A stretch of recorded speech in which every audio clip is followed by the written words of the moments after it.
Bienvenue de nouveau sur le podcast pour plus de cohésion technique et de cohésion générale dans les devs. Je suis Evan Boissonneau, je vais vous accompagner durant tous ces épisodes. Nous allons continuer autour du sujet des peurs. Vous savez, on est sur le cycle des peurs autour d'un projet.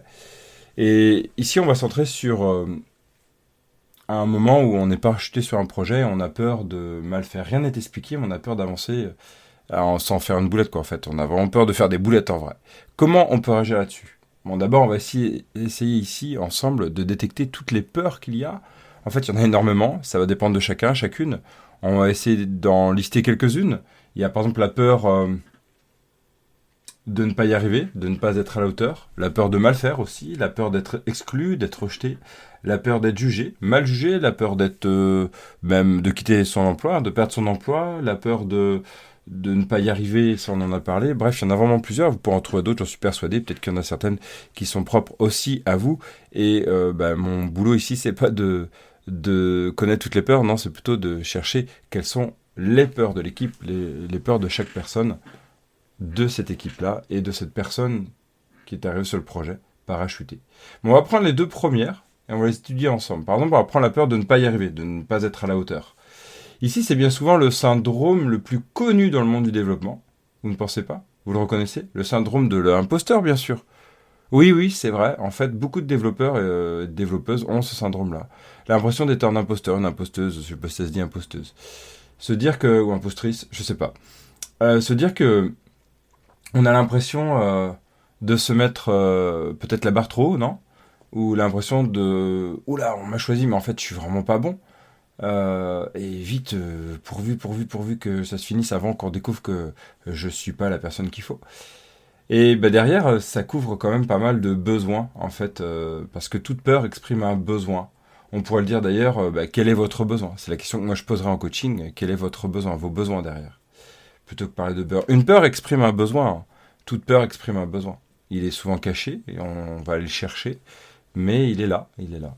Vous savez, c'est un peu comme dans Lucifer, si vous avez regardé la série Lucifer, je vous rassure, je ne vais pas spoiler.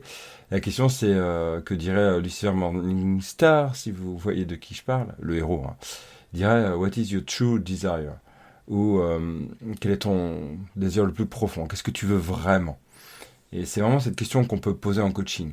C'est t'as peur, ok, mais c'est quoi que tu veux vraiment? Ben, par exemple, si je veux vraiment, si j'ai peur d'être un imposteur, c'est que je veux. Bon, on va voir ça après. La deuxième peur, c'est peur de mal faire.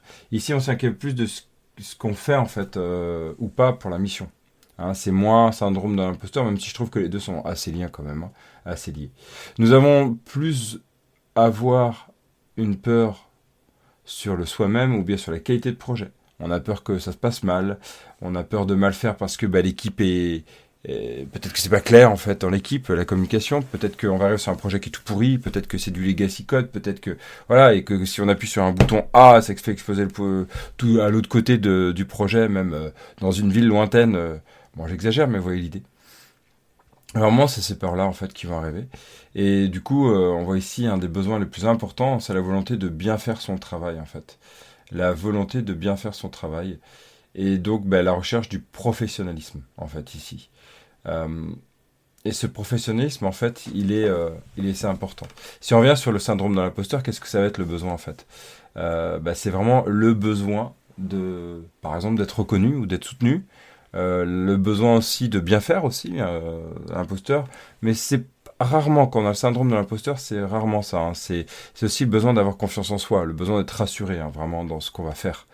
Et ça, en fait, on va le chercher, on va le creuser. Comment y arriver? Comment se sentir bien? Et même à travers du côté technique, hein, qu'est-ce qu'on peut mettre en place pour se sentir rassuré de ne pas faire de boulettes? Hein, même si on n'est pas acheté sur un projet où il n'y a aucune communication sur le projet, où en fait il n'y a aucun test unitaire, ou voilà, c'est ces questions-là en fait qu'on cherche à poser.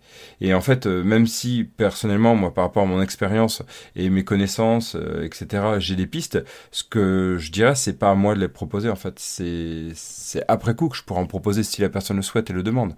Mais le développeur, développeuse, ce que je souhaite, c'est qu'elle les trouve ces possibilités elle-même.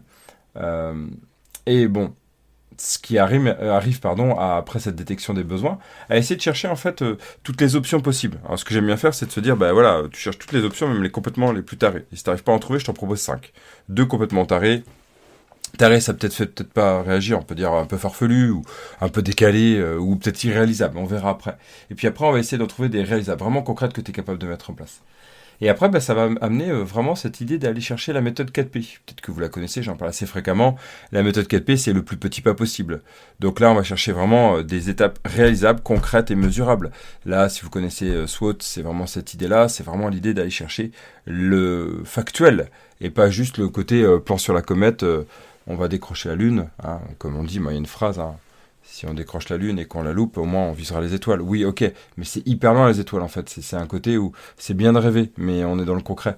Et si on veut avoir moins peur, comment on fait, hein? C'est pas juste allumer la lumière, c'est aussi comment on vit avec le noir et comment on peut se sentir rassuré avec le noir ou peut-être une pénombre. Voilà, il y a plein de pistes comme ça.